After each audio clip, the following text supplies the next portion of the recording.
আমরা গণভোট চাই কেন?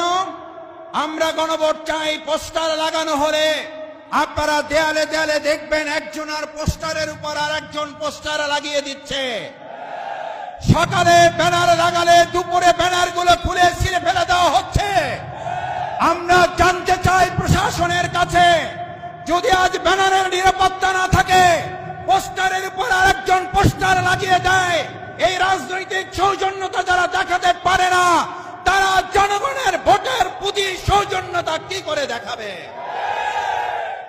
অত্যন্ত দুর্ভাগ্যের ব্যাপার।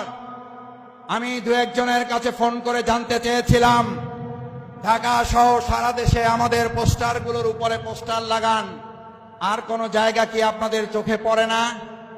একজন হাসতে হাসতে তাদেরই লোক বলেছিল, মাসুদ ভাই কি বলবেন, দুঃখের কথা, দলে তো এখন কর্মী নাই, ভাড়াটে সন্ত্রাসী এবং কতিপয় টোকাই শ্রেণীর লোক দিয়ে কাজগুলো করাতে হয়। ওরা তো জানে না কোনটা জামাতের পোস্টার আর কোনটা আমাদের পোস্টার আর কোনটা অন্যদের পোস্টার।